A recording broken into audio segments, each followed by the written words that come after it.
لیکن اس بات کی جدوجہد کئی دن سے جاری تھی، آپ حضرات کے شاید علم میں ہوگا کہ ہم اس کے بارے میں کوئی ایسی پالیسی حکومت کے ساتھ طے کریں کہ جس میں مسجدوں میں لوگوں کے آنے پر پابندی نہ ہو، البتہ جو احتیاطی تدابیر ہیں ان کو اختیار کر لیا جائے۔ اس کے سلسلے میں ہم نے ایک تمام مکاتب فکر کا ایک اجتماع بھی دارالعلوم میں بلایا تھا، اور اس کی طرف سے جو اعلامیہ جاری ہوا تھا وہ آپ حضرات کے علم میں ہوگا۔ اس کے بعد سے کچھ حکومت کے حلقوں نے بھی محسوس کیا کہ یہ ہم وہ پابندی نہیں کرا سک رہے ہیں، چنانچہ آج صدر مملکت نے ہمارے 5 بلکہ 6 صوبوں کے لوگوں کو جمع کیا تھا، جن میں وہاں کی انتظامیہ بھی تھی اور مختلف صوبوں کے علماء کرام بھی تھے۔ ان کے سامنے بات رکھی گئی اور سب حضرات نے اس کے اوپر اپنی اپنی آراء کا اظہار کیا۔ جو حکومت کے نمائندے تھے وہ زیادہ تر زور اس بات پر دے رہے تھے کہ ساری عالم اسلام میں ہر ملک کے اندر مسجدیں بند ہیں، اور وبائی صورت ایسی ہے کہ ہمارے ہاں متاثرین کی تعداد روز بروز بڑھ رہی ہے، تو اس واسطے ہمیں احتیاط سے کام لینا چاہیے اور مساجد میں اہتمام کرنا چاہیے کہ لوگ زیادہ نہ آئیں۔ لیکن ہم نے اپنی جو تجاویز مرتب کی تھی مختلف ڈاکٹروں سے مشوروں کے بعد کی تھی، اور ہم میں اس بات پر پورا اطمینان تھا کہ انشاءاللہ اگر ان احتیاطی تدبیروں کو اختیار کیا جائے گا تو اللہ تعالیٰ کی رحمت سے پوری امید ہے کہ انشاءاللہ کوئی ناخوشگوار بات پیش نہیں آئے گی۔ چنانچہ آج کی محفل میں نے بھی بہت تفصیل کے ساتھ یہ بات عرض کی کہ اب تک وبائیں جتنی بھی پھیل رہی ہیں اس کے دفع کرنے کے لیے یا رفع کرنے کے لیے مادی تدبیریں تو بہت اختیار کی جا رہی ہیں، حالانکہ ابھی تک کوئی مادی تدبیر ایسی دریافت نہیں ہوئی جو 100% کامیاب ہو۔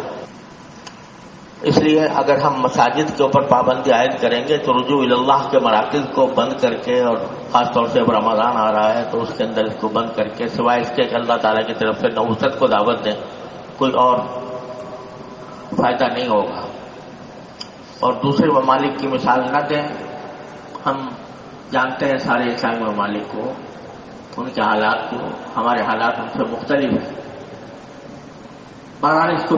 تقریباً 2.5 گھنٹے تک یہ محفل جاری رہی اور اس میں سارے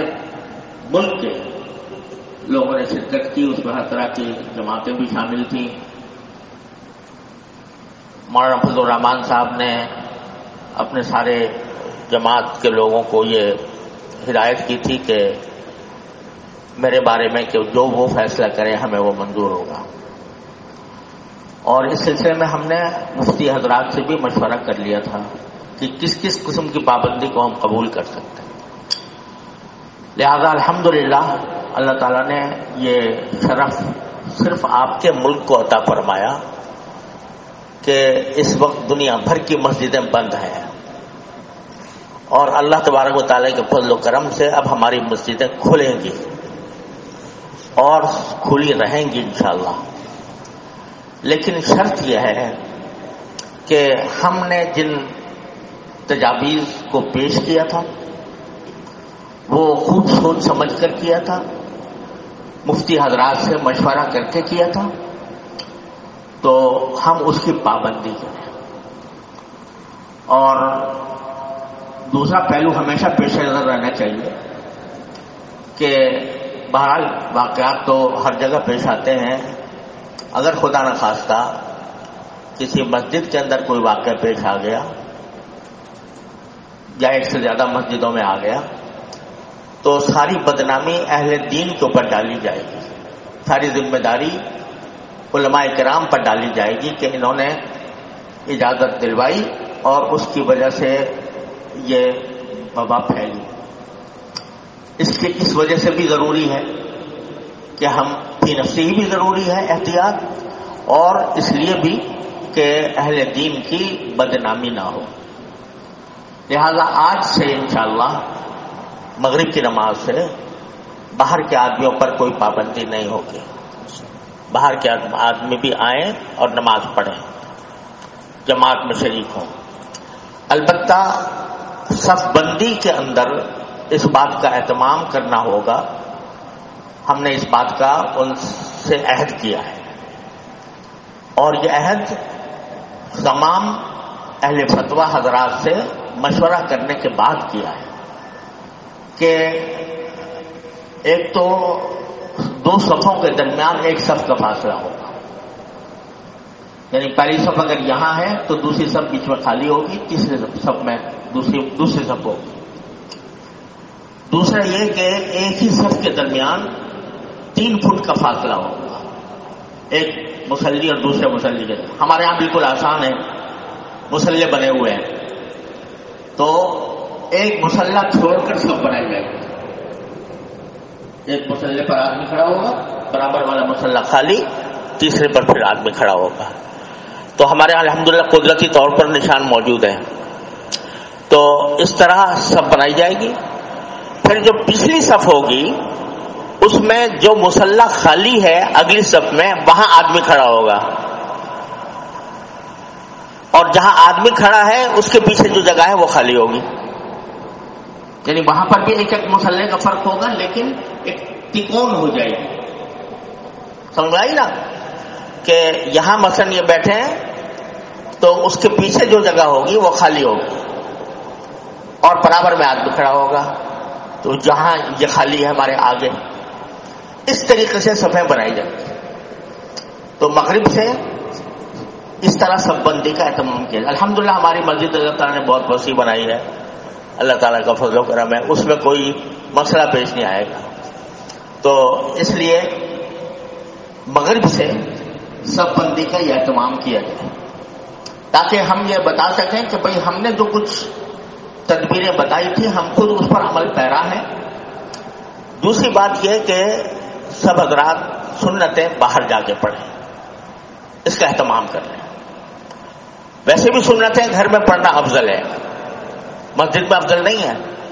گھر میں پڑھنا افضل ہے۔ سنتیں وہاں جا کے پڑھیں، اور جب آئیں تو وضو ہو یا نہ ہو، دونوں صورتوں میں گھر سے وضو کر کے آئیں۔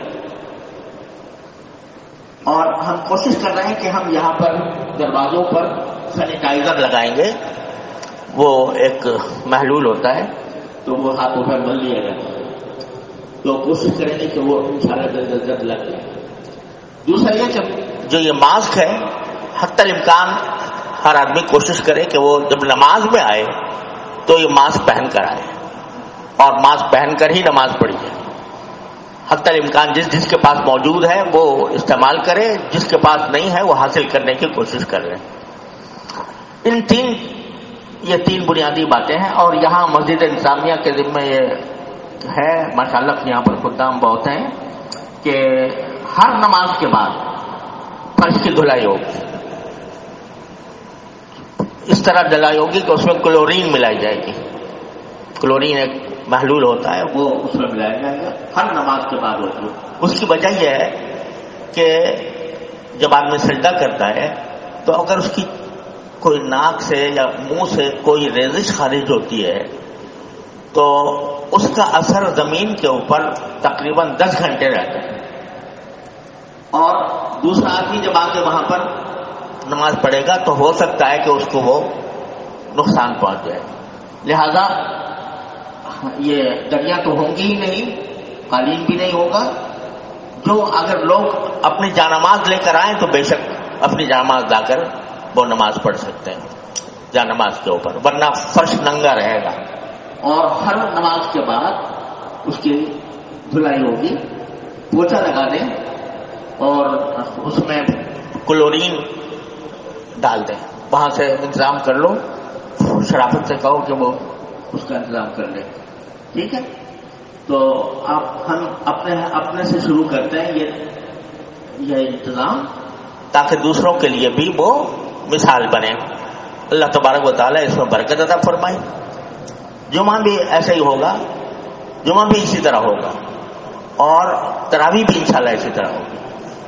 انشاءاللہ۔